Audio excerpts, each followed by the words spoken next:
Hello दोस्तों, कहानी सुनने से पहले वीडियो को लाइक कर दीजिएगा और अगर चैनल पर नए हैं तो प्लीज़ चैनल को सब्सक्राइब कर दीजिएगा। पारो कुछ भी नहीं बोली, बस चुपचाप सी खड़ी हो कान्हा की बातें सुन रही थी। कान्हा ने कहा कि देखिए मम्मी, आपको बिना लिए तो मैं जाऊंगा नहीं, और अगर आप नहीं आई तो कहते हुए अचानक से रुक गया। पारो चुप क्यों हो गया? कह दे जो कहना चाहता है। तो क्या बोलना? कान्हा, तो मैं दोबारा नहीं आऊँगा, मुझे अब यहाँ पर एक पल भी नहीं रुकना। पारो का कलेजा भर आया था और वो बिल्कुल शून्य सी हो गई थी। उसे लगने लगा था मानो एक साथ कई पटाखे उसके कान के पास फोड़ दिए। हाँ, किसी ने उसे आज इस बात का एहसास हो गया था कि मेरी ममता शायद अब हार रही है। मैं पति के साथ साथ बेटा भी खो चुकी हूँ, पर जब तक शिव मुझे लेने नहीं आएंगे तब तक मैं नहीं जाऊँगी, और ये मेरा प्रण है। कान्हा बार बार चलने को रट लगाए बैठा था और पारो मना किए जा रही थी। थक हार कर कान्हा चुप हो गया और परी से मिलने उसके घर पहुँच गया। परी भी उसे देखते ही खिल उठी। ऊपर से जब उसके ठाट बाट देखी तो देखती रह गई। चुलबुली सी परी दौड़ते हुए बाइक की पिछली सीट पर आकर झट से बैठ गई और बोली, चलो भाई, अब किसका वेट कर रहे हो? कान्हा ने बस हल्की सी मुस्कान लिए कहा, चलो फिर चलते हैं। दोनों ही मस्ती में चूर होकर बस यूं ही अनजाने से सफ़र पर चल पड़े थे। इधर पारो की हालत भी अजीब सी हो गई थी। उसे वो कान्हा का बचपन याद आ रहा था। वो सोच रही थी कि काश कान्हा आज भी बच्चा ही रहा होता तो कितना अच्छा होता, या फिर वो मेरी ज़िंदगी में आया ही न होता तो ही अच्छा होता। आज मेरा हृदय यूँ तार तार न होता। हे गंगा मैया, क्यों तुमने मिलाया मुझे इससे, क्यों? कहते हुए पारो रो रही थी और उसके गले में मानो कुछ अटक सा गया हो, इतना दर्द हो रहा था उसे। पारो रोते रोते बीती यादों में खो गई और सोच रही थी कि क्या सच में उसका बेटा उसे छोड़कर चला जाएगा।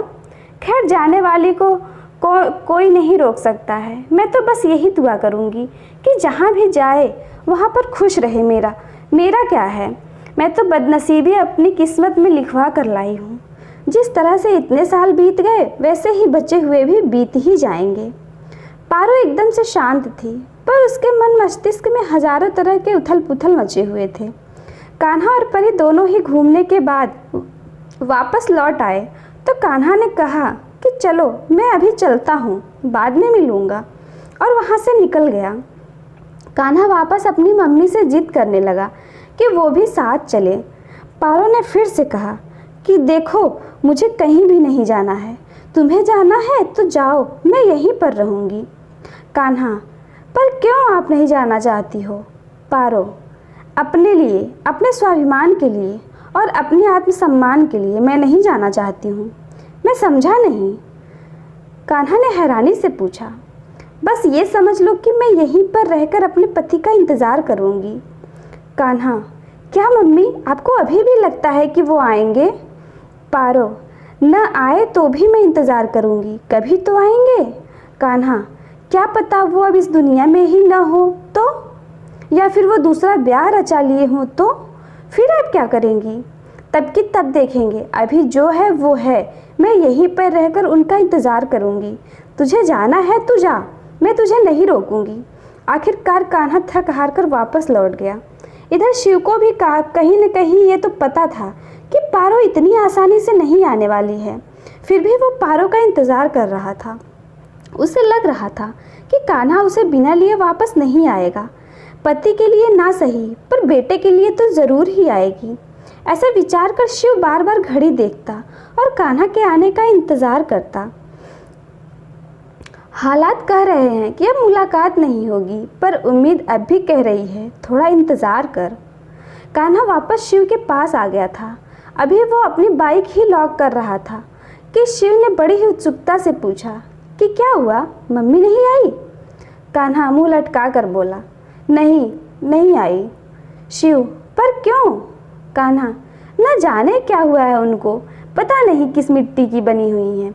जिस इंसान ने उनके साथ इतना बुरा किया है उसी का इंतज़ार आज तक कर रही हैं। मेरा तो खून उबाल मारता है जब भी मैं उस इंसान के बारे में सोचता हूँ। ऊपर वाले से भी यही प्रार्थना करता हूँ कि वो मेरे सामने कभी भी ना आए, वरना मैं नहीं जानता हूँ कि उसका मैं क्या करूँगा। कहते हुए उसका चेहरा गुस्से से लाल हो गया था। उसकी सांसें तेज तेज से चलने लगी थी। उसकी आंखों में मानो खून उतर आया हो। शिव अपने बेटे के मन में अपने पिता यानी खुद को लेकर इस हद तक नफरत देखकर एक बार के लिए तो डर सा गया था और सोच में पड़ गया कि कभी इसे पता चला कि इसका पिता मैं हूँ तो कहीं ये मुझसे नफरत न करने लगे, कहीं मुझे छोड़ न जाए। नहीं नहीं, मैं इसे कभी नहीं पता चलने दूंगा कि ये मेरा ही बेटा है। मैं ही इसका बदनसीब बाप हूँ और साथ ही इसकी माँ का गुनहगार भी मैं ही हूँ। शिव के भीतर अब एक अनजाना सा डर घर कर गया। अपने माथे से पसीने की बूंदें टपक रही थी। शिव अपनी जेब से रुमाल लेकर अपना पसीना पोंछने लगा और कान्हा को शांत करने की कोशिश करने लगा। शिव ने कहा, बेटा कुछ कुछ बातें हमारे हाथ में नहीं होती हैं। कभी कभी हम वो कर बैठते हैं जो कि हमें नहीं करनी होती है पर हो जाती है, और जब तक हमें अपनी गलती का एहसास होता है तब तक बड़ी ही देर हो चुकी होती है। तब बातें हमारे हाथ से निकल गई होती है। हो सकता है तुम्हारे पापा के साथ भी ऐसा ही कुछ हुआ हो या फिर उनकी कोई मजबूरी रही हो। कान्हा बीच में ही रोकते हुए बोला, आप कुछ भी कहें पर मैं तो बस इतना जानता हूँ कि मैं उन्हें कभी भी अपना पिता नहीं मानूंगा और न ही उन्हें कभी भी क्षमा करूँगा। जानते हैं, मैंने देखा है अपनी मम्मी को पापा के लिए रोते हुए, तड़पते हुए। क्या क्या ताने नहीं सहे हैं उन्होंने, पर उफ तक नहीं किया। सिर्फ और सिर्फ मेरे लिए अपने आंसुओं को पीती रही और होठों पर अंगारों से भरी हुई मुस्कान लिए जीती रही। न जाने कितने सावन आकर बरस गए और बरस कर चले गए, पर उनकी आंखों के सावन का क्या, उनका तो मानो कभी बरसना बंद ही नहीं हुआ। मैंने सोचा था कि खूब पैसा कमाऊंगा और उन्हीं पैसों से एक अपना घर खरीदूंगा जिसमें सिर्फ हम दोनों ही रहेंगे, पर वो आज भी उसी तंग दिल इंसान की राह देख रही हैं, उसी का इंतज़ार कर रही हैं जिसने उन्हें पूरी ज़िंदगी कभी न खत्म होने वाला इंतज़ार दे दिया है। खैर कोई ना, मैं भी तो उन्हीं का खून हूँ, इतनी आसानी से पीछा नहीं छोड़ूंगा। फिर से मैं उन्हें लेने जाऊंगा और लेकर ही वापस आऊँगा। शिव आत्मग्लानि से भर गया था और खुद के किए पर उसे अफसोस भी हो रहा था, पर अब क्या ही कर सकता था। वो कहते हैं ना कि अब पछताए होत का जब चिड़िया चुग गई खेत। शिव की भी वही गति थी। क्या कर सकते हैं, अब तो जो बोया है वही काटना पड़ेगा ना। शिव ने धीरे से बुदबुदाते हुए कहा कि बोया पेड़ बबूल का तो आम कहाँ से होए। शिव को आने वाले भूचाल का भी आभास होने लगा था। उसने तय कर लिया था कि कुछ भी हो जाए पर मैं उसे सच्चाई नहीं बताऊंगा।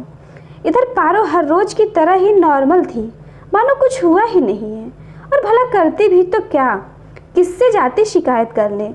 ऊपर से उसका अपना कोई तो नहीं था, एक अपना था भी तो दर्द भी उसी का दिया हुआ था। पारो ने अपना दिल ही शायद पत्थर का बना लिया था ताकि चोट लगे तो भी आह न निकले। एक दिन तो वो अपने कमरे में गई कि सामने दीवार पर आईने से नज़र जा मिली। पारो को आज उसे देखकर ऐसा लगा मानो दीवार से टंगा हुआ आईना भी उसे कुछ इस तरह से मुंह चिढ़ा रहा था, माना कि हम तन्हा तन्हा से थे इस भीड़ में, पर तुम भी तो आज मेरी ही तरह तन्हा निकली। माना कि हम अकेले से थे पर फिर भी हम टूटे नहीं। पर खुद को ज़रा देखो, मुझ में टूट भी गई और कहती हो टूटी नहीं। तुझसे तो अच्छी मैं हूँ जो मेरा टूटना भी सबको दिख जाता है, पर अजीत तुम तो बड़े ही बदनसीब निकले। पारो ने आईने के करीब जाकर देखा तो उस पर हल्के से स्केच पेन से कान्हा ने अपना नाम लिखा था। पहले तो पारो उस नाम को चूमती है और फिर आईने पर अपना सिर टिकाकर रोने लगी और कहने लगी कि अब तक तो सिर्फ ये दुनिया वाले ही मुझ पर हंसते थे, पर आज ये बेजुबान आईना भी हंस रहा है और ताने मार रहा है। क्या ही कर सकती हूँ, मैं तो इसे तोड़ भी नहीं सकती क्योंकि इस पर कान्हा का नाम जो है। पार्वती जिधर भी देखती कान्हा ही दिख रहा था। उसने खुद को संभाला और बाहर निकल आई। बाहर निकलती है तो सामने सुजाता खड़ी थी। पारो को न जाने क्या सूझा, वो सुजाता से किसी बच्चे की तरह लिपट गई और रोने लगी थी। सुजाता से उसका ऐसे रोना सहन नहीं हो पा रहा था। उसे तो वो चुप करा ही रही थी, पर साथ ही उसका मन हो रहा था कि कान्हा को वहीं जाकर खींचकर जोरदार एक थप्पड़ लगाए ताकि उसका सारा नशा ही उतर जाए। सुजाता ने पारो को समझाया और दोनों ही वापस मंदिर में बैठकर एक दूसरे से बात करने लगी थी। पारो रो रो कर कहने लगी कि यार सुजाता, मैं जिस किसी को शिद्दत से प्यार करती हूँ वो मुझसे दूर क्यों चला जाता है? क्या कमी रह जाती है मेरे प्यार में, या फिर क्या मैं इतनी ज़्यादा बुरी हूँ? पारो अपने दोनों हाथों को एक दूसरे में बांधे हुए अपने पैरों पर रखकर रो पड़ी थी और रोते रोते उसकी हिचक भी निकल रही थी। सुजाता, नहीं रे पगली, तो बड़ी ही मासूम और भोली है, बल्कि मैंने तो जीना भी तुझी से सीखा है। ये दुनिया ऐसी ही है, अच्छे लोग ज़्यादा रास नहीं आते हैं इस बेरहम दुनिया को। कमी तुझ में नहीं है, कमी तो उन लोगों में है जिन्होंने तेरी कदर ही नहीं जानी, या फिर मुझे तो लगता है कि वो सब ना तेरे प्यार के काबिल ही नहीं हैं। तभी तो गंगा मैया ने उन सब को तुमसे दूर कर दिया। हीरे की परख जौहरी को होती है, ना कि इन सब की तरह कोयले या कंकड़ पत्थर की तरह लोगों को। तू अपना दिल मत तोड़, खुद को संभाल, यूँ इस तरह से ना टूट। अभी न जाने ये ज़िंदगी हमें कौन कौन से रूप दिखाएगी। सुजाता पारो को ढाढ़स बधाते हुए बोली। पारो अपने आंचल से आंसुओं को पोंछ लेती है और एकदम से शांत भाव से चुपचाप से बैठ गई। सुजाता भी उसे शून्य सी हो देख रही थी। वो पारो के चेहरे को पढ़ पा रही थी, पर कर ही क्या सकती थी सिवाय समझाने के। इधर शिव भी चिंतित सा रहने लगा था। उसकी सारी प्रसन्नता एक क्षण में ही निराशा में परिवर्तित हो गई। उसे कान्हा से भय सा लगने लगा। अब तो आलम ये था कि जब तक शिव होश में रहता तब तक कान्हा से नजरें नहीं मिला पाता था, और जब भांग का नशा चढ़ता तो वो मानो जमाने भर का प्यार लुटाता था उस पर। कान्हा को भी नहीं समझ आ रहा था कि ये इतना भांग का नशा क्यों करते हैं। कभी कभी तो सोचता भी था कि पूछूं क्या, पर बुरा मान गए तो। ऐसा सोचकर वो चुप हो जाता था। कई बार तो उसने उस बंद कमरे के बारे में भी पूछा, पर जवाब में सिर्फ निराशा ही मिली। अतः अब तो वो इस बारे में भी बात करना बंद कर दिया था। एक दिन तो हद ही हो गई। शिव ने भांग कुछ ज़्यादा ही चढ़ा लिया और भांग भी अपना असर दिखाना शुरू कर दिया था। वो किसी तरह से घर तो आ गया था, लेकिन पूरी तरह से नशे में था। न जाने क्या क्या बड़बड़ाए भी जा रहा था। कान्हा को उसकी इस हालत पर दया भी आ रही थी। आखिरकार उसने पूछ ही लिया, कान्हा, आपको क्या हो जाता है? आप ऐसे क्यों हैं? कभी कभी तो लगता है कि आपसे ज़्यादा परफेक्ट इंसान तो शायद ही कोई होगा। शिव, अरे अरे नहीं भाई, परफेक्ट इंसान तो मैं बिल्कुल भी नहीं हूँ, क्योंकि मैंने बहुत बड़ा अपराध किया है, पाप किया है मैंने, पाप। बहुत ही बुरा इंसान हूँ मैं, बहुत बुरा, बहुत ही बुरा हूँ। नशा इतना ज़्यादा था कि रोता तो रोते ही रह जाता और हंसता तो हंसता ही रह जाता। यहाँ तक कि उसकी हालत इतनी ज़्यादा ख़राब थी कि कान्हा को भी संभालना मुश्किल सा हो रहा था। कान्हा ने जैसे तैसे उसे संभालते हुए उसके कमरे में बिस्तर पर सुला दिया, पर ना ही उसका रोना बंद हो रहा था और ना ही हंसना बंद हो रहा था।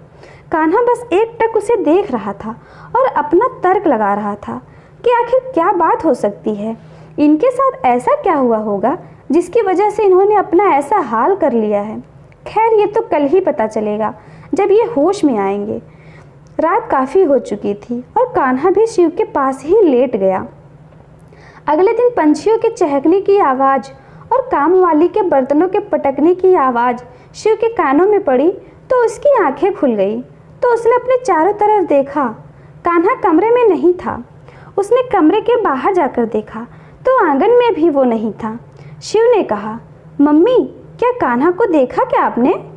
रत्नामा, हाँ, अभी थोड़ी ही देर पहले तो वो दुकान पर गया है। शिव ने अपने सीने पर हाथ रखते हुए गहरी और लंबी सांस ली। रत्नामा अपनी भौहें सिकोड़ते हुए घूरते हुए बड़बड़ाने लगी कि लगता है आजकल रात के साथ साथ दिन में भी भांग धतूरा खा ले रहा है, मेरी तो सुनता ही नहीं है। चौकी पर बैठकर सरौता हाथ में लिए हुए सुपारी के छोटे छोटे टुकड़े काटने लगी और शिव अभी भी वहीं खड़े सरौते पर तो देख रहा था, पर पर उसके कानों में पड़ रही उसकी कर्कश ध्वनि ही सुनाई दे रही थी। रत्ना माँ ने देखा कि वो कमर पर हाथ धरे उनके सुपारी को घूर रहा है, तो बोली, अरे अब कमर पर हाथ रखे खाली घूरता रहेगा कि नहा धोकर काम पर भी जाना है? कल का आया हुआ लड़का पूरा भार संभालते हुए है और तू खाली भांग चढ़ा सोता रहे, करना धरना तो कुछ है नहीं, न जाने क्या होगा तेरा। हे भोलेनाथ, सद्बुद्धि दे इस लड़के को। शिव अपने कानों को खुजाते हुए वॉशरूम में चला गया। इधर पारो को अब किसी से भी कोई मतलब ही नहीं था।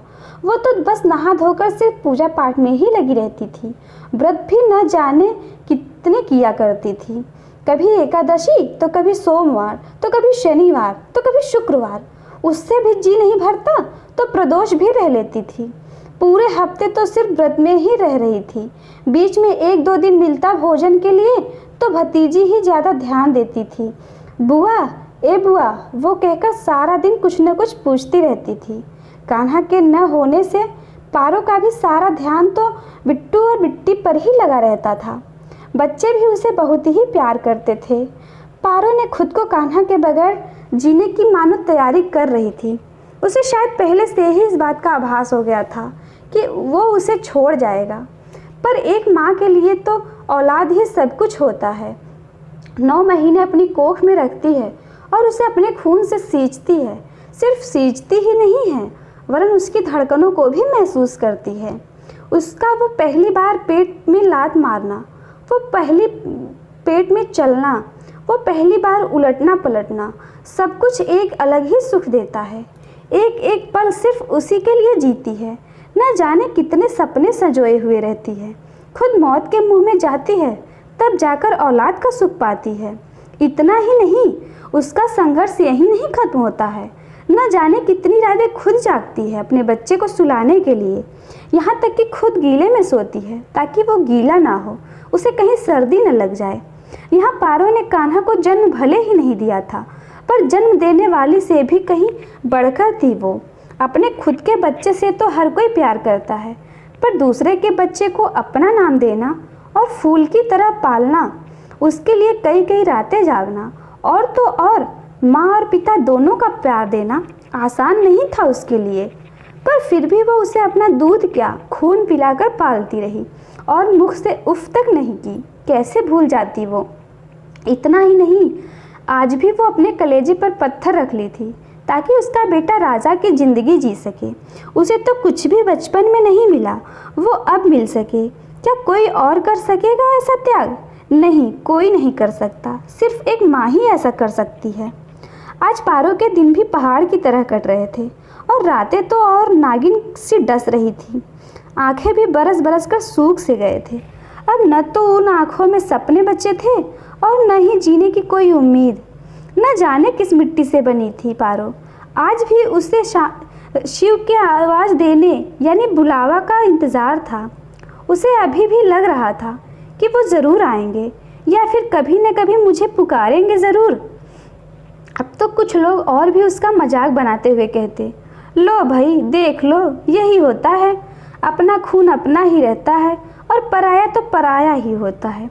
लो बेचारी दुखियारी पारो, पति तो पहले ही छोड़ गया था और अब तो बेटा भी छोड़ गया। तो कोई कहता, अरे भाई जब पति से ही सुख नहीं मिला तो बेटे से कौन सा सुख मिलता, ये तो होना ही था। न जाने किसका खून था उठा लाई थी, लो वो भी छोड़ गया। बात यहीं पर ख़त्म नहीं होती तो कोई और कहता कि अरे रे रे बेचारी पैदाइश ही बदनसीब है, पैदा हुई तो माँ मर गई और बाप ने दूसरी शादी कर ली और खुद शादी की तो पति छोड़ गया, ऊपर से न जाने किसका पाप उठा लाई तो वो अपना रंग दिखा गया। अरे ये पारो ही है जो अपना चेहरा दिखा रही है, हम होते तो आत्महत्या कर लेते वगैरह वगैरह। पारो के कानों से मानो खून निकल आएगा, ऐसे ऐसे ताने सुनने को मिलते थे उसे। पर क्या करती, नजरें नीचे गड़ाए सुन लेती थी। कभी कभी तो सोचती कि हाय रे मेरी किस्मत, बना क्यों बिगाड़ा रे। इधर कान्हा को तो सिर्फ पैसे कमाने की धुन सवार जो थी, उसे तो यही लगता कि उसके पास जब पैसा होगा तो वो पूरी दुनिया खरीद सकता है। कुछ दिनों के बाद एक दिन कान्हा ने शिव से कहा कि अंकल आप मुझे कुछ पैसे उधार दे देते तो अच्छा रहता। शिव आश्चर्यचकित हो, क्या मतलब? कान्हा, मैं सोच रहा हूँ कि एक घर खरीद लूँ, तब तो मम्मी मेरे साथ ही रहेंगी। शिव, वो तो ठीक है, पर इसके लिए तुम्हें अलग घर लेने की क्या आवश्यकता आन पड़ी है? इतना बड़ा तो घर है मेरा, वो भी तो तुम्हारा ही है, फिर ऐसी बातें क्यों? कान्हा, वो बस ऐसे ही, कितने दिन तक मैं आपके साथ रहूँगा। शिव, देखो मेरे कोई औलाद नहीं है, इस नाते तुम ही मेरा सब कुछ हो, और मैंने जो भी कुछ कमाया है वो तुम्हारा ही है। आज के बाद अलग रहने की तो सोचना भी नहीं। कान्हा को सोचकर कुछ नहीं कहा और चुप हो गया। दिन महीने साल गुजरते गए। इस बीच कान्हा बार बार आग्रह करता रहा पारो से कि वो भी उसके साथ चली चले, पर पारो अपने फैसले पर अडिग रही। उसका हर बार जवाब ना ही होता।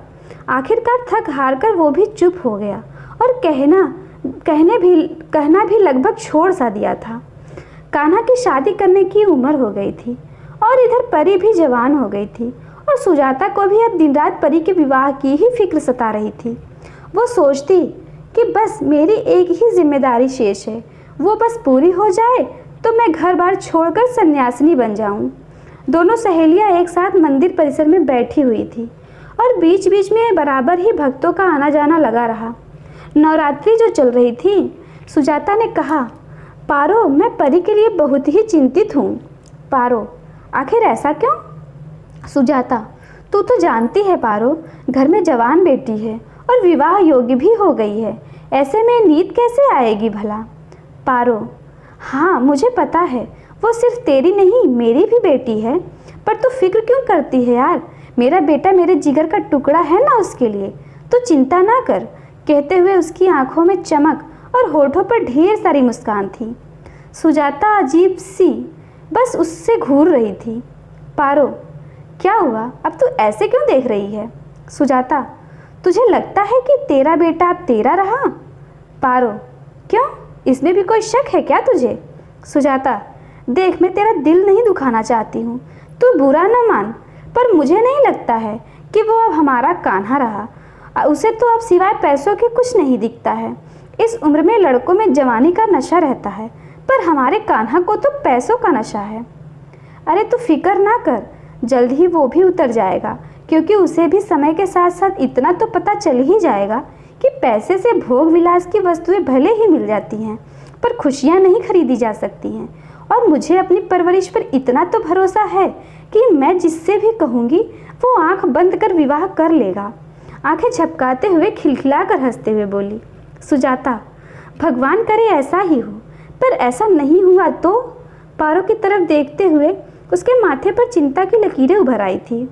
पारो, देख लेना, मैं अपने बेटे को जानती हूँ और मुझे पक्का यकीन है कि वो परी को काफ़ी पसंद करता है। सुजाता, चल अब ये तो वक्त ही बताएगा, लेकिन मैं तुझे इतना सुझाव ज़रूर दूंगी, तू ना ज़्यादा भरोसा ना कर उस पर, क्योंकि अगर भरोसा टूटता है ना तो बड़ा ही दर्द होता है, और मैं तुझे उस दर्द में नहीं देखना चाहती। पारो के मुख पर भी एक हल्की सी चिंता की रेखा अब खिंच चुकी थी, और उसे मन ही मन भय सा लगने लगा था कि सुजाता का कहना अगर सच हो गया तो। सुजाता ने देखा कि पारो कुछ ज़्यादा ही टेंशन में है, तो उसने उसे हंसाने के लिए कहा, पर हाँ सोच लो, मुझे समधन बनाने में ना तुम्हारा ही घाटा है। पारो, मैं समझी नहीं। सुजाता, अरे देख लेना, मैं बड़े से एनाकोंडा की तरह रोज रोज तेरे सर पर ही सवार रहूंगी। हर रोज शिकायत की बड़ी सी पोटली नहीं, पोटली नहीं, वो तो छोटी हो जाएगी। मैं ना बोरिया भरकर शिकायत ला दे तेरे कलेजे पर जी भर कर मूंग दाल, उड़द दाल, चना दाल, सारे दाल दर जाया करूंगी। सोच ले, तू पछताएगी। पारो, पर वो भला कैसे? सुजाता, अरे लो कर लो बात, आखिरकार तेरी बहू की मम्मी जो रहूंगी, और तो और बेटी के साथ तो मैं दहेज में आऊँगी ना। पारो, ऐसा क्या? सुजाता, तो और क्या, मैं तो यही प्रार्थना करूँगी कि गंगा मैया सहेलियों को सहेलियाँ ही रहने दे, समधन बनाए ही ना। दोनों ही खिलखिलाकर हंसने लगी थी। पूरे परिसर में दोनों की खिलखिलाहट ही सुनाई दे रही थी। पारो समझ गई थी कि सुजाता उसे खुश करने के लिए ये सब बातें बोल रही है और वो अनजान बनी हुई बहुत ही खुश थी। दूसरी ओर कान्हा भी अब अपना नाम और पहचान दोनों ही बना चुका था। आलम ये था कि सर्राफा बाजार के बड़े बड़े व्यापारी भी अब शिव से ज़्यादा कान्हा को ही जानते थे। कान्हा की ईमानदारी, सच्चाई और मेहनत का हर कोई कायल था। सीधा साधा व्यवहार के कारण ग्राहक भी उसी से सामान लेना पसंद करते थे। कान्हा जब भी पारो से मिलने जाता तो पारो उससे विवाह का जिक्र जरूर करती थी, पर कान्हा कुछ नहीं कहता, बस बात को टाल जाता था। एक दिन तो पारो भी जिद पर अड़ गई और कहने लगी कि तुझे विवाह करना है कि नहीं परी से, या कोई और है तेरे दिल में, तू कह तो सही। कान्हा, ऐसा कुछ भी नहीं है, पर मैं एक ही शर्त पर शादी करूँगा। पारो, अच्छा, अब तू अपनी माँ से भी सौदेबाजी करेगा? कान्हा, क्या करूँ, अब आप यही समझ लीजिए। पारो, ठीक है, क्या करना है बता तो सही। कान्हा प्यार से गले में हाथ डालते हुए कहता है कि आपको भी मेरे साथ ही चलना होगा और मैं वहीं से अपनी शादी करूँगा। पारो इतना सुनते ही मना करते हुए बोली, मतलब तुम्हारे पास एक यही विषय क्यों रहता है और कोई बात नहीं रहती है? क्यों जिद करता है तू? मेरा तो जवाब अभी भी ना ही है, बस मैं वहाँ तो कतई नहीं जाऊँगी। कान्हा का मुंह उतर गया, वो उदास हो गया और कहा, ठीक है, अब आपको जैसा ठीक लगे आप वैसा ही करिए, पर मम्मी मैं अब यहाँ पर तो नहीं रह सकता हूँ। खैर जो भी हो, आप जिससे कहेंगी, जहाँ भी कहेंगी, मैं शादी कर लूँगा, कान्हा ने सादगी से कहा। पारो को इस बात से बड़ी ही तसल्ली हुई कि उसका बेटा उसी के हिसाब से शादी करेगा। वो तो मारे खुशी के फूल ही नहीं समा रही थी। अपनी खुशी बांटने वो सुजाता के घर चली गई और बोली, सुजाता, मैं ना कहती थी कि मेरा बेटा मेरी ही सुनेगा? चल अब जल्दी से मुंह मीठा करा। सुजाता, मतलब? पारो, अरे उसने कहा कि मैं जिससे चाहूँ, जहाँ चाहूँ वो शादी कर लेगा। सुजाता भी खुशी से उछल पड़ी और बोली, अच्छा तो फिर रुक, मैं अभी मिठाई लाती हूँ। थोड़ी ही देर में मिठाई का डब्बा हाथ में लिए वापस आती है और खिलाते हुए बोली, तूने क्या सोचा? अरे भाई, थोड़ा सा मनाओ हमें, आखिर बेटे की माँ जो ठहरी। सुजाता अपनी पल्लों के छोर को कमर में लपेटते हुए बोली, अच्छा जी, तो बात ऐसी है, ठहरो जरा 1 मिनट, मैं अभी आती हूँ। थोड़ी ही देर में सुजाता भीतर से झाड़ू ले आई। आगे आगे पारो भाग रही थी, पीछे पीछे सुजाता झाड़ू लिए दौड़ रही थी। दोनों सहेलियों को इस तरह से देखकर परी की खुशी का ठिकाना ही नहीं था। वो भी सोचती कि चलो अच्छा है, कम से कम पारो मासी को थोड़ी सी तो खुशी मिली।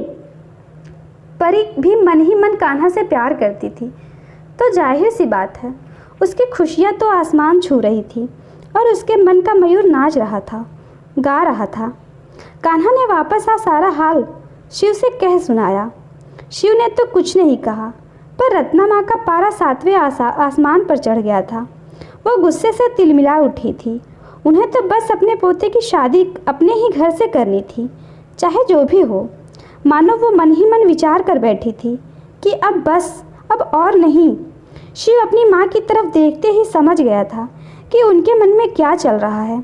सही मौका देखकर शिव ने अपनी माँ से कहा, देखिए मम्मी, अब हम पारो और कान्हा के बीच में नहीं आना चाहिए और इस बात को आप अपनी जल्दी समझ जाएं और अच्छा है। रत्ना माँ, अरे वाह, ऐसे कैसे? मैं तो ना होने दूंगी ये किसी भी कीमत पर। नहीं, वह पोता मेरा है, इस घर का इकलौता वारिस है और उसकी शादी तो मैं धूमधाम से अपने घर से करूंगी, उन भिखारियों के घर से तो बिल्कुल भी नहीं करूंगी। शिव, पर उस पर हमसे ज़्यादा हक तो पारो का है ना। रत्ना माँ, चल चल, तू ना मुझे ज्ञान ना दे तो ही बेहतर है, नहीं तो अच्छा नहीं होगा। कान खोलकर सुन लो, अगर उसका विवाह यहाँ से नहीं हुआ तो मैं उन भिखारियों के घर से भी नहीं होने दूंगी, चिल्लाते हुए कहती है। और तूने मेरी जिद देखी है, मैं कुछ भी कर सकती हूँ। शिव ने अपनी माँ का यह रूप दोबारा से बड़े दिनों के बाद देखा था। वो बड़ी ही शांत भाव से बोला, मम्मी, आपने अपनी जिद में मेरी और पारो दोनों की ज़िंदगी खिलवाड़ बना दी, पर मैं ये सब अपने बेटे के साथ तो बिल्कुल भी नहीं होने दूंगा। रत्ना माँ, तो क्या करेगा वो ही बता। रत्ना माँ की आंखों से मानो ज्वाला सी निकल रही थी। वो अपने क्रोध में इतनी ज़्यादा जल रही थी कि उनके होठ भी थर थर काँप रहे थे, उनके हाथ पाँव भी काँप रहे थे। शिव, तो मैं उसे सच्चाई बता दूंगा, कि वो मेरा ही बेटा है और मैं ही उसका वो अभागा बाप हूँ जिसने अपनी पत्नी को पूरी ज़िंदगी का वनवास दे दिया था, कभी न खत्म होने वाला इंतज़ार दे दिया था। शिव घुटने के बल जमीन पर बैठ रोते रोते कहता है, शिव, रत्नामा, हाँ हाँ जा न, बता दे, नेक काम में देरी मत कर, कहते हुए अपने पल्लू को झटक कर ज्यों ही मुड़ती है जानने के लिए कि चौंक गई और बोली कि तुम कब आए। शिव ने ज्यों ही पीछे मुड़कर देखा तो मानो उसके पैरों से ज़मीन ही निकल गई थी। वो अवाक सा हो बस देखता रहा। सामने कान्हा खड़ा था और अजीब सी नज़रों से देख रहा था दोनों को। रत्ना ने कहा, चलो अच्छा है जो तुमने सुन ही लिया, वैसे भी जो होता है वो अच्छे के लिए ही होता है। मैं तो कब से कह रही थी तेरे इस नालायक बाप से कि बता दे तुझे कि तू ही इसका बेटा है, पर ये नालायक मेरी सुनता ही नहीं, बड़ी ही कर्कश स्वर में बोली। शिव ने कहा, चुप हो जाओ मम्मी, भगवान के लिए चुप हो जाओ, मैं आपके सामने हाथ जोड़ता हूँ, चुप हो जाओ। रत्नमा आवेग से बाहर निकल गई और कान्हा भी उनके पीछे पीछे चल दिया। कान्हा को इस तरह से जाता देख शिव भी कान्हा के पीछे पीछे चल दिया। कान्हा घर से बाहर निकलकर सीधे गंगा मैया के घाट पर बनी हुई सीढ़ियों पर जाकर बैठ गया और शांत भाव से चुपचाप पानी को देख रहा था। शिव भी उसके पीछे ही सीढ़ी पर चुपचाप बैठ गया। उसका तो मानो दिलो दिमाग शून्य सा पड़ गया था। उसके कंठ सूख से गए थे। उसके गले में मीठा मीठा दर्द सा उठ रहा था। वह बड़ी ही हिम्मत जुटाकर कान्हा के कंधे पर हाथ रखा और कहा, बेटा तू ठीक तो है ना? कान्हा हाँ कहते हुए कंधे से हाथ झटकते हुए कहा, आपको क्या, मैं ठीक रहूं या ना रहूं, इससे आपको क्या? शिव चुप हो गया और एकटक अपने बेटे को देख रहा था और सोचने लगा कि कैसे ज़िंदगी बदलती है। अभी कुछ मिनट पहले तक तो ये क्या ही आलम थे और अब ये सब कुछ हो गया। वो बस शांत से पानी को देख रहा था और समझ रहा था कि ये पानी भले ही देखने में शांत सी है, पर जरा सा तूफान आने पर यही पानी सुनामी का रूप ले लेती है और फिर कुछ भी नहीं बचता है, सब कुछ तबाह हो जाता है। शिव का दिल भी अनजाने से डर को महसूस कर पा रहा था। उसे ऐसा लग रहा था कि जैसे ये शांति भी आने वाले भूचाल और तूफान का सूचक है। शिव मन ही मन ऊपर वाले से प्रार्थना कर रहा था कि हे भोलेनाथ, सब कुछ ठीक कर दो, हे गंगा मैया, सब शांत हो जाए। पर अपने हृदय में उठ रहे तूफान को वो कैसे संभाले? पसीने से लथपथ सा हो गया था। बार बार अपने माथे से पसीने की बूंदों को पोंछे जा रहा था। अपनी जीभ से अपने होठों को बार बार गीला कर रहा था, पर उसमें इतनी हिम्मत ही नहीं थी कि कान्हा से कुछ भी बात करे। कान्हा अभी भी बस चुपचाप पानी को ही देख रहा था। उसकी आंखों में दर्द से भरे हुए गर्म गर्म आंसू बह रहे थे, मानो उसके गालों को तेजाब से जला रहे थे। उसकी आंखों के सामने बस अपनी माँ पारो का वो मासूम सा चेहरा बार बार उसकी आंखों के सामने घूम रहा था। उसकी आंखों का वो दर्द जो कान्हा ने बचपन से देखा था, वो भी उसकी आंखों में उतर आया था। उसका मन तार तार हो गया था। उसका मन हो रहा था कि जोर जोर से चिल्लाए और रोए या फिर खुद को ही थप्पड़ मार ले। आज वो समझ रहा था कि मम्मी क्यों नहीं आना चाहती थी यहाँ पर। इसका मतलब उनको पता था कि मैं शिव के घर पर ही रहता हूँ, पर उन्होंने बताया क्यों नहीं? इतना ही सच है मेरी ज़िंदगी का, या फिर कुछ और भी है जो मेरे सामने आना बाकी है? न जाने कितनी ही बातें थी जो उसे परेशान कर रही थी और वो खुद से ही जंग लड़ रहा था। क्या करूं? जाऊं कहाँ? चारों तरफ दर्द साए हैं। कौन है अपना, कौन पराया? ये तो सब बस दिखावे हैं। कान्हा काफ़ी देर तक घाट की सीढ़ियों पर बैठा रहा और उसके ठीक पीछे शिव भी। शिव ने देखा कान्हा अचानक से उठा और कहीं जाने लगा। शिव का मन हुआ कि उसे रोक ले, न जाने दे, पर कुछ सोचा और रुक गया। उसने सोचा कि कान्हा को शायद आज पिता का कंधा नहीं बल्कि माँ के गोद की ज़रूरत है, अतः उसने उसे जाने देना ही ठीक समझा। कान्हा अपनी बाइक 80 के स्पीड से चला रहा था। उसे कुछ भी नहीं सूझ रहा था। उसका मन तो हो रहा था कि कितनी जल्दी से ये रास्ता कट जाए और वो अपनी माँ के पास पहुँच जाए। थोड़ी देर बाद वो आखिरकार पहुँच गया और बाइक को साइड में लगा मम्मी मम्मी तेज तेज आवाज़ देने लगा। पारो तो हैरान हो गई कि ये तो अभी गया ही था, फिर कैसे वापस लौट आया इतनी जल्दी। पारो ने कहा, क्या बात है, तुम इतने परेशान क्यों हो? कान्हा, मम्मी एक बात बताओ कि क्या मैं शिव अंकल का बेटा हूँ? पारो को तो समझ ही नहीं आया कि वो क्या ही कहे, इस प्रश्न का क्या ही जवाब दे। बस कान्हा को हैरानी से देख रही थी और मौन धारण कर लेती है। कान्हा बार बार एक ही सवाल किए जा रहा था, लेकिन पारो चुप ही रही। वो सीधा परी के घर गया और सुजाता से सारी बातें कह सुनाया। सुजाता को भी लगने लगा था कि शायद अब इसे सब कुछ बता ही देना चाहिए, और सुजाता ने कान्हा को उसके बारे में सब कुछ बता दिया कि कैसे पारो उसे माँ का प्यार और पिता की छाया देकर दुनिया भर के न जाने कितने ही उलाहने सहकर उसका लालन पालन करती रही। आज कान्हा के ऊपर तो मानो बिजली ही गिर गई थी। वो फूट फूट कर एक बच्चे की भांति रो पड़ा था। आज उसकी हिम्मत टूट गई थी और वो धम्म से वहीं पर बैठ गया। कुछ भी नहीं बोल रहा था। उसकी आंखों के सामने मानो अंधेरा सा छा गया था, जैसे लग रहा था कि उसका दिलो दिमाग सुन्न सा हो गया हो। कान्हा अपने सर को पकड़े हुए बहुत देर तक रोता रहा। उसकी इस हालत को देखकर परी उसे चुप कराने की कोशिश कर रही थी, पर वो उसकी गोद में सर रखे हुए बस रोए जा रहा था। सुजाता की आंखें भी भीगी हुई थी और उसे बुरा भी लग रहा था, लेकिन फिर भी वो संतुष्ट थी कि चलो आज नहीं तो कल पता तो चलता ही, जो हुआ अच्छा ही हुआ, और रो लेगा तो आंसुओं से सारा दर्द बाहर निकल जाएगा। ऐसा सोचकर सुजाता वहाँ से चली गई। कान्हा अभी भी बिलख बिलख कर रो रहा था और साथ ही ये भी सोचे जा रहा था कि कोई कैसे इतना अच्छा और बड़े दिल वाला हो सकता है, किसी और के बच्चे को इतना प्यार कैसे दे सकता है।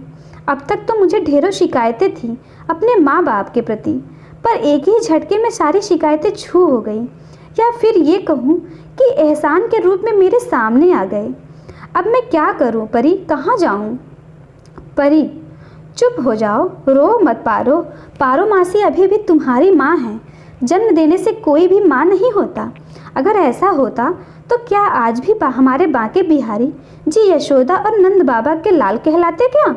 तो बस ये समझ लो कि पारो मासी यशोदा मैया और शिव अंकल तुम्हारे नंद बाबा हैं। याद रखना, जन्म देने वाले से बड़ा पालने वाला होता है।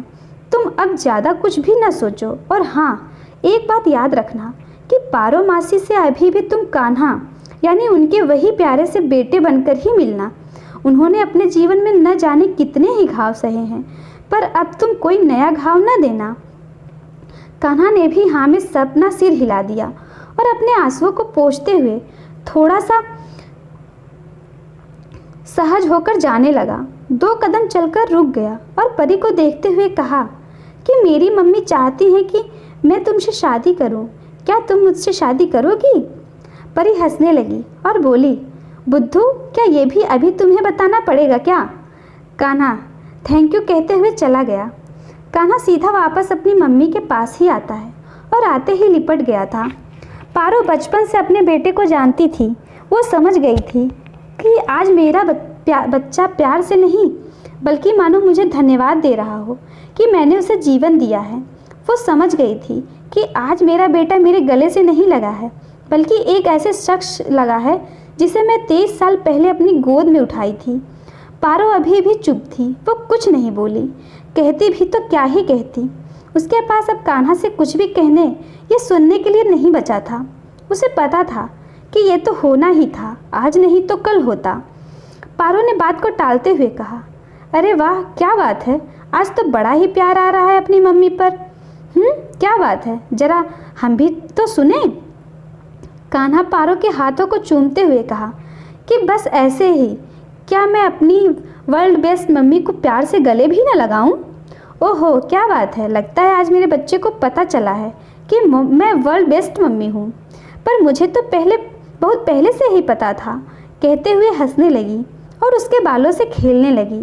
पर आज कान्हा ने बुरा नहीं माना तो पारो के दिल को ठेस सी लगी। वो चाहती थी कि वो गुस्सा करे और कहे कि मम्मी मेरे बालों को ना खराब करो, फिर अपने बालों को संवारे। पर आज कान्हा चुपचाप खड़ा था। पारो को दुख हुआ और डर भी लगा कि कहीं मैंने अपने बच्चे को खो तो नहीं दिया। उसकी आंखें भर आई। काफ़ी देर तक यूं ही सन्नाटा पसरा रहा। फिर चुप्पी तोड़ते हुए पारो ने कहा कि अब क्या? कान्हा, मतलब? पारो, अब क्या तू वापस नहीं जाएगा? कान्हा चुप हो गया कुछ भी नहीं बोला।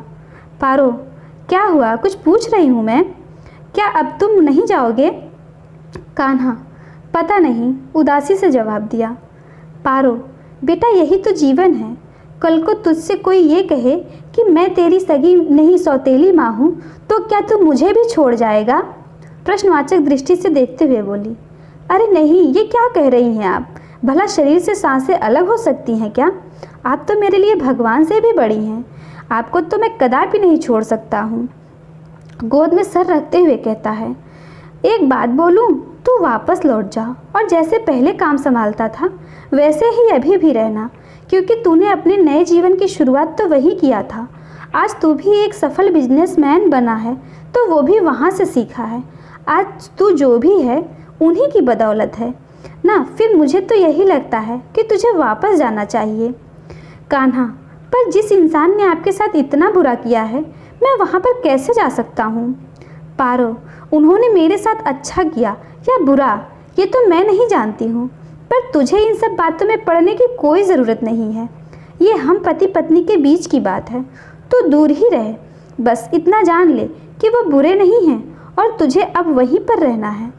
कान्हा कुछ भी नहीं समझ पाया और सोचा कि ये कैसा रिश्ता है दोनों का। अलग अलग होते हुए भी एक दूसरे के लिए जीते हैं, एक दूसरे की इतनी फिक्र करते हैं। एक जोगन बन गई और एक अपने प्यार को भूलने के लिए नशे के गर्त में डूब गया है। मैंने तो देखा है उन्हें कैसे तड़पते हैं, अपने पारों के लिए देवदास बने फिरते हैं। मुझे तो कोई नाता भी नहीं था, पर फिर भी सगे पिता की तरह उन्होंने मुझे प्यार दिया। मैं उनका और अपनी मम्मी का एहसान पूरी ज़िंदगी नहीं भूल पाऊँगा। मन ही मन कान्हा सोचता है और वापस जाने का फैसला करता है। कान्हा वापस तो आ गया था, लेकिन अब वो कान्हा नहीं रह गया था जो बात बात पर रत्ना दादी के गालों को खींचकर चिढ़ाता था और शिव से भी खुलकर एक दोस्त की तरह रहता था। सब कुछ बदल चुका था। अब कान्हा सारा दिन काम में ही लगा रहता था और जब घर आता तो शिव के खाने से पहले नहीं खाता था। बात बात पर जी जी जी किए जाता था। सबसे बड़ी बात तो यह थी कि वो अब एक एक पाई का हिसाब देने लगा था। ऐसा नहीं था कि शिव उससे कुछ कहता था, लेकिन फिर भी वो ऐसा ही करता था। शिव को कान्हा का व्यवहार अब अंदर ही अंदर तोड़ रहा था, या ये कहे कि वो टूट रहा था। कहता भले ही नहीं था, लेकिन अंदर ही अंदर घुट रहा था। रत्ना दादी को भी अब महसूस हो रहा था कि क्या हो गया है मुझसे। मैंने अपने ही हाथों से अपने ही पोते को पराया कर दिया है। कान्हा के लिए भी कहाँ आसान था इस तरह से रहना। वो भी अंदर ही अंदर मर रहा था। उसे अब लगने लगा था कि वो अब इस तरह से यहाँ पर अब और नहीं रुक सकता है। बहुत ही सोच विचार कर उसने अलग रहने का फैसला कर लिया। उसके मन की तो बस वही जानता था। समय का पहिया अपनी रफ्तार से चलता रहा। कान्हा ने थोड़े ही दिनों में बैंक से कर्ज लेकर 2 बेडरूम का एक छोटा सा घर भी ले लिया था। उसने सोचा कि चलो अब तो मम्मी को ले ही आऊँगा, और वो यहाँ पर ना सही अपने घर में तो आएंगी ही आएंगी। इधर पारो को भी दिन रात यही चिंता खाए जा रही थी कि न जाने कान्हा कैसे होगा। पारो सब कुछ गंगा मैया के ऊपर छोड़ चुकी थी। उसे पूर्ण विश्वास था कि जो भी होगा वो अच्छा ही होगा। एक दिन तो कान्हा वापस लौटा और पारो से साथ चलने की जिद करने लगा, पर आज भी उसका जवाब नामे ही था। कान्हा ने कहा, अब तो आप अपने घर चलिए ना, और वैसे भी मैंने आपके लिए अलग घर ले लिया है। पारो, नहीं रे, अब तो मैं कहीं नहीं जा सकती। ये मंदिर ही मेरा घर है। इतना लंबा समय जो मैंने यहीं पर व्यतीत किया है, तुम्हारे बचपन की यादें तो यहाँ पर हैं। फिर भला मैं ये कैसे चलूँ? मैं नहीं जा सकती हूँ। तू बार बार मेरे पीछे पड़ना छोड़ दे, क्योंकि हर बार मेरा जवाब ना ही रहेगा। कान्हा फिर से वापस मुंह सुजाए लौट आया। उसे समझ में नहीं आता था कि कैसे मनाए अपनी माँ को, किस तरह से लिवा लाए, कौन सा जतन करे। शिव भी अब होश में कम, नशे में ज़्यादा ही रहता था। उसे जब इस बात का पता चला कि कान्हा अपनी अलग दुनिया बसाना चाहता है, तो उसे बहुत ही बुरा लगा। पर फिर भी खुद को शांत करा, चुप ही रहा। एक दिन तो शिव पान वाले के पास गया तो क्या देखता है कि आज तो दुकान बंद है। पर क्यों, ये सोचकर उसने पास ही के एक दुकानदार से पूछ ही लिया, भैया ये पान वाले भैया किधर रह गए? क्या हुआ, आज दुकान क्यों बंद है? शिव ने कहा। दुकानदार, भाई क्या आपको नहीं पता, उनकी पत्नी का स्वर्गवास हो गया है। मैं भी वहीं जा रहा हूँ। आखिर आएंगे तो घटवे पर, बस यही लिए हम भी रुके रहे और उनको जोह रहे हैं। दुकान का शटर गिराते हुए ताला लगाते हुए कहा। शिव अपने सीने पर हाथ रखते हुए भावुक हो गया और कहा, ये सब कुछ कब और कैसे हो गया? भाई चलो, मैं भी आपके साथ ही चलता हूँ, भारी मन से कहा। हाँ हाँ, क्यों नहीं, चलो भैया, चले चलो, दुकानदार चाबी को कुर्ते की जेब में डालते हुए कहा। थोड़ी ही देर में दोनों मणिकर्णिका घाट पर पहुँच गए। शिव ने बड़े ही दुखी मन से पान वाले भैया के कंधे पर हाथ रखते हुए भावुक होकर देखता है। मुंह से तो कुछ नहीं कहता है, पर मानो ढांढस बंधा रहा था। और पान वाला भाई शिव को देखते ही रो पड़ा था। शिव का मन बड़ा ही विचलित हो रहा था। उसके सीने में मीठा मीठा दर्द होने लगा था। खुद को संभालते हुए वहीं एक किनारे पर सीढ़ियों पर जाकर बैठ गया और बड़ी ही ध्यान से जलती हुई चिता को देखने लगा। शिव ने सोचा कि हे भोलेनाथ, एक दिन हम सबकी यही गति होने वाली है, पर फिर भी हम सब न जाने अपने जीवन में कितने आडंबर पाले हुए रहते हैं। हे प्रभु, मुझे भी अपने सीने से एक बोझ को उतारना है और मैं बिन उतारे इस दुनिया से नहीं जाने वाला। शिव के आंखों से पछतावा के आंसू झरने लगे थे। शिव को ऐसा लग रहा था कि उसने क्या कमाया है, क्या किया है अपने जीवन में। कुछ भी तो नहीं। आज मैं बिल्कुल खाली हूँ, खोखला सा हूँ मैं। शिव की अंतरात्मा मानो से झिझोड़ रही हो। चिता की उठ रही लपटें और उठ रहा धुआं मानो उसे चिढ़ा रहा था और कह रहा था कि मैं तो अजर हूँ, अमर हूँ। आज किसी की बारी है तो हो सकता है कल तेरी ही बारी हो। मैं ही सत्य हूँ, बस सब कुछ आडंबर है और कुछ नहीं। अभी भी समय है, सुधर जाओ, वरना कल कुछ नहीं बचेगा, खाली ही रह जाओगे। चारों तरफ धुआं धुआं सा है, कहीं भी बाहर नहीं है। कहने को तो सभी अपने ही हैं, पर हमारा नहीं है। क्या ही कहूँ, कैसे कैसे रात बिताया मैंने, कैसे रातें गुजारी हैं। जहाँ में तो उषा ने डेरा डाल दिया, पर मेरा घर अंधियारा नहीं है। शिव का हृदय कुछ इस तरह से दर्द से भरा हुआ था, मानो उसे लग रहा था जैसे अभी दम निकल जाएगा। थोड़ी ही देर बाद वो वहाँ से चला गया। घर जाकर पहली बार अपनी पारो के कमरे को खोला और बेड पर लेट गया। आज वो अपनी पारो की गोद को महसूस कर रहा था। उसे ऐसा लग रहा था जैसे पारो कहीं नहीं गई है, वही है, बल्कि शिव का सर अपनी गोद में लिए हुए बैठी है।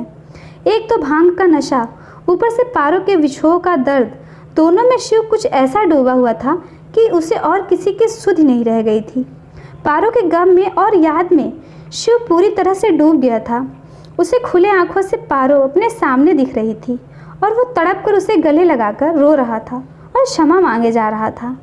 पारो, मुझे माफ़ कर दो, मैं तुम्हारा गुनहगार हूँ। मैं तुम्हारे बिना एक दिन भी नहीं जी पाया हूँ। तुम मुझे छोड़कर क्यों चली गई? मैं तुम्हारे बिना कैसे जिया हूँ वो तो सिर्फ मैं ही जानता हूँ। शिव पागलों की तरह रो रो कर कहे जा रहा था। उसने पारो के हाथों को अपने हाथों में लेकर चूमते हुए कहा कि मुझे अब नहीं छोड़ना, अब मैं तुम्हें वापस थोड़े ही जाने दूंगा, अब और नहीं, मैं तुम्हारे बिना नहीं जी सकता। कहते कहते शिव धीरे धीरे रात के आगोश में समा गया था और कब सो गया उसे पता नहीं चला। इधर पारो का मन भी भर आया था और वो अपने सीने पर हाथ रखते हुए बोली, हे गंगा मैया, आज से पहले तो मुझे ये बेचैनी नहीं महसूस हुई थी, पर आज ऐसा क्यों महसूस हो रहा है? हे गंगा मैया, मेरे शिव ठीक तो है ना? हाँ हाँ, ठीक ही होंगे। अगर उनको कुछ होता तो अब तक मेरी धड़कनें तो कब की रुक गई होती। मेरी चलती हुई सांसें ही इस बात का सबूत है कि वो ठीक ही हैं। मेरा धड़कता हुआ दिल भी इस बात का गवाह है कि वो ठीक हैं। पारो मंदिर में गिरे सूखे पत्तों को लेती है और बड़ी ही ध्यान से उसे देखती है और सोचती है कि ए पत्ते, तेरी जैसी मैं भी हूँ। तू भी अपनी डाल से टूट गई और मैं भी तेरी ही तरह अपनी ज़िंदगी से छूट गई। पारो के आंखों उसके आंसू भी रुकने का नाम ही नहीं ले रहे थे। आज न जाने कितने बरसों के बाद उसके नैना भी सावन भादों बरस रहे थे और बरसे ही जा रहे थे। पारो का धैर्य अब समाप्ति की ओर था। वो टूट रही थी, उसके सब्र का बांध टूट रहा था। उसका दिल तो कह रहा था कि चल पारो, अभी चल और अपने देवदास से मिल, अपनी ज़िंदगी से मिला। और दिमाग कह रहा था कैसे चली चलूँ, इतने साल बीत गए, जब वो मेरी तरफ एक पग भी नहीं बढ़ाए तो फिर मैं कैसे चली जाऊँ। नहीं, जब तक वो मुझे आवाज़ नहीं देते तब तक तो मैं बिल्कुल भी नहीं जाऊँगी। पारो खुद ही से उलझी हुई सोचती है। इधर शिव भी देवदास की ही भांति अब खुद को भूलता ही जा रहा था। उसे अपना जीवन मिथ्या सा लगने लगा था। कभी कभी तो सोचता था कि मेरा जीना ही बेकार है, मुझे तो मर ही जाना चाहिए। फिर अगले ही क्षण सोचता था कि नहीं, इतना बड़ा बोझ लेकर मैं कैसे जा सकता हूँ। जब तक पारो से मैं अपने एक गुनाह की माफ़ी न मांग लूँ तो मैं तो मर नहीं सकता। कब रात कटी और सुबह हो गई, शिव को पता ही नहीं चला। शिव की अचानक से खांसी आने लगी और उसकी नींद खुल गई थी। उसे लगा कि आजकल नशा ज़्यादा ही ले रहा हूँ, इसलिए शायद इतना ज़्यादा खांसी आ रहा है। पर होश में भी रहकर क्या करूँगा, अब जिंदगी ही बेहोशी हो गई है। शिव ने अपने मन को शांत किया और एक बार फिर से अपने पूरे कमरे को गौर से चारों तरफ नजरें घुमाकर देखता है और सोचता है कि मेरी जान की खुशबू आज भी बसती है इस कमरे में, आज भी उसके हंसने की गूंज सुनाई देती है इस कमरे में, आज भी उसके पायल की खनक और चूड़ियों की छनक गूंजती है। मैं जब भी इस कमरे में आता हूँ तो ऐसा लगता है जैसे वो आज भी मेरे साथ है। उसकी सांसों की गर्मी आज भी मुझे महसूस होती है, उसकी बाहों की नरमी अभी भी महसूस करता हूँ मैं, मानो वो अभी भी मेरे ही आसपास है, वो कहीं भी नहीं गई है, यही कहीं है। शिव ने एक बार फिर से अपने कमरे के बाहर ताला लगा दिया और चाबी को अपने गले में लॉकेट की तरह पहन लिया। इधर एक दिन अचानक से ही कान्हा ने शिव का घर छोड़ दिया और दूसरी जगह किराए पर 2 कमरों का घर ले लिया था। कान्हा परी से मिलने जाता है और उसे कोर्ट आने के लिए कहता है। परी को थोड़ा सा अजीब भी लगता है, पर फिर भी वो तैयार हो जाती है। परी को कान्हा ने इस बारे में किसी को भी न बताने के लिए कसम दे रखा था, तो परी ने भी किसी को कुछ भी नहीं बताया और अगले दिन कान्हा से मिलने कोर्ट में पहुंच गई। कान्हा ने सारी तैयारी पहले से ही कर रखी थी। दोनों ने बिना किसी को कुछ भी बताए कोर्ट मैरिज कर लिया। परी ने पहले तो मना करी, फिर मान गई। कान्हा परी को लेकर सबसे पहले तो अपनी मम्मी यानी पारो के पास गया। पारो इन दोनों को इस तरह से देखकर हैरान तो हो गई थी, लेकिन फिर वो समझ गई कि कान्हा ने ऐसा क्यों किया। पारो की खुशी का ठिकाना नहीं था। वो दोनों के मुंह को चूमती है और बलाएं भी लेने लगती है। पारो, नज़र ना लगे मेरे बच्चों को, हे गंगा मैया इन दोनों पर अपना आशीर्वाद बनाए रखना। कान्हा, मम्मी आप मुझसे नाराज़ तो नहीं है ना? पारो, क्यों, नाराज़ किस लिए? कान्हा, वो मैंने आपको बताया नहीं और शादी कर लिया पारो से, परी से, वो भी कोर्ट मैरिज।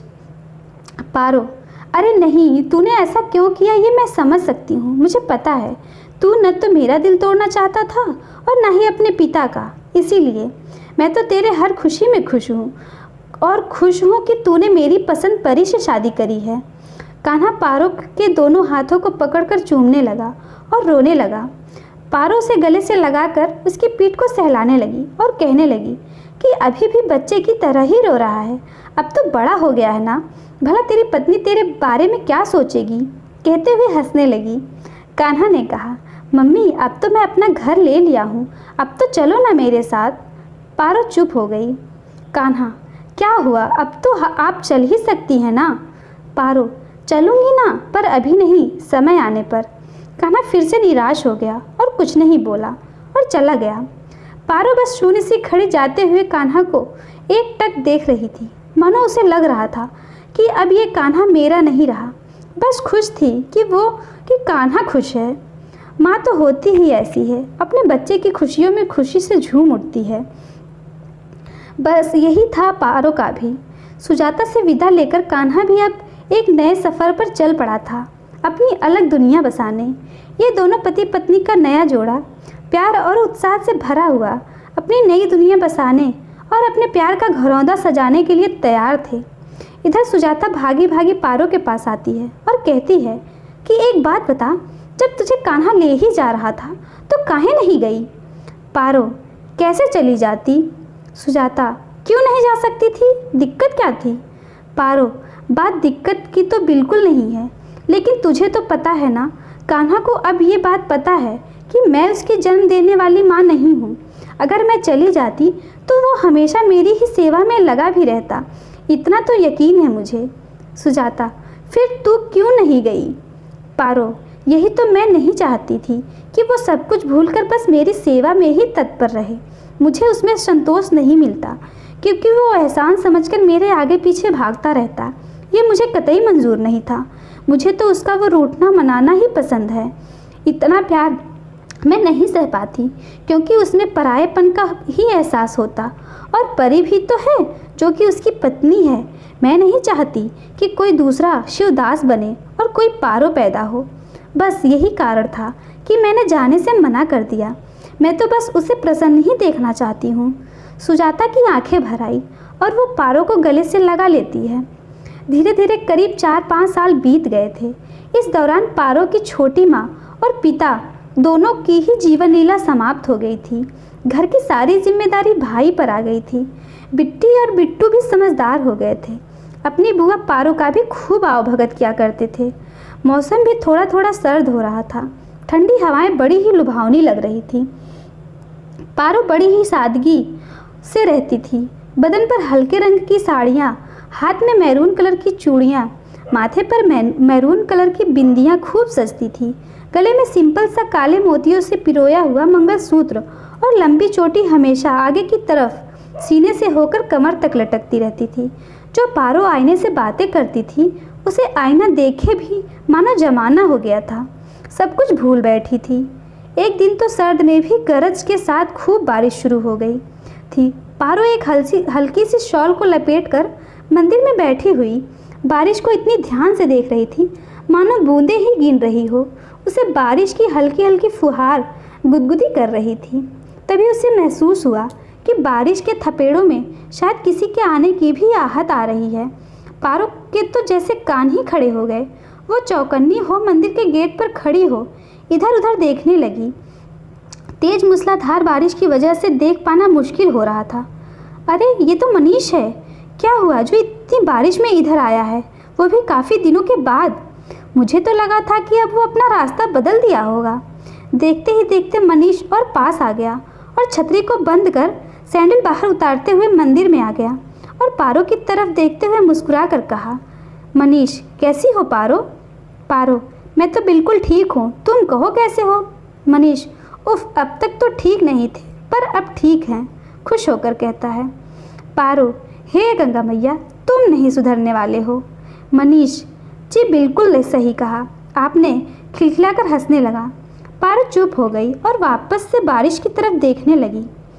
मनीष ने कहा कि पारो, अब तो तुम्हारी बहू भी आ गई है और शायद प्रभु ने चाहा तो पोता भी जल्दी ही आ जाएगा। क्या अभी भी तुम्हें लगता है कि शिव आएगा? पारो, नहीं पता है, पर मैं तो कायनात तक इंतज़ार करती रहूँगी। मनीष, और हम भी तो तुम्हारा इंतज़ार करते रह गए, तुम तो न आई, पर लगता है मौत का बुलावा जल्दी ही आने वाला है। पारो को लगा कि ये तो ऐसे ही बकवास करते रहता है। उसने उसकी बातों पर ध्यान ही नहीं दिया। अपनी बात को जारी रखते हुए आगे बोला कि यार पारो, एक बात बताओ, क्या तुमने कभी भी एक सेकंड के लिए भी हमारे बारे में नहीं सोचा? पारो, नहीं, और इन सब बातों का कोई अर्थ नहीं है। मनीष ने कहा, क्या तुम्हें कभी भी 1 मिनट के लिए भी हमसे प्यार नहीं हुआ? पारो, नहीं हुआ, सीधे सीधे जवाब देती है। मनीष मुस्कुराते हुए कहा, क्या पारो, हमारी खुशी के लिए ही झूठ बोल देती तो क्या बिगड़ता तुम्हारा? पारो, क्यों कहूँ मैं झूठ? मुझे तुम्हें झूठी उम्मीद नहीं देना। मनीष, क्या है ना, जिंदगी और मौत के बीच में बड़ा ही कम फासला होता है पारो, और जिस दिन वो फासला मिटता है ना, सब कुछ शून्य पर खत्म हो जाता है। उदास होकर कहता है। पारो ने कहा कि क्या बात है, आज बड़ी बड़ी बातें कर रहे हो? मनीष, क्या ही कहें, जिंदगी के पन्ने से सीखा है हमने। पारो अभी भी मनीष की बातें नहीं समझ पा रही थी और मनीष की नज़रें पारो पर टिकी थी, मानो दिल कुछ और कह रहा हो, जुबा कुछ और नज़रें कुछ और ही कह रही थी। इसके आगे की कहानी अगले भाग में।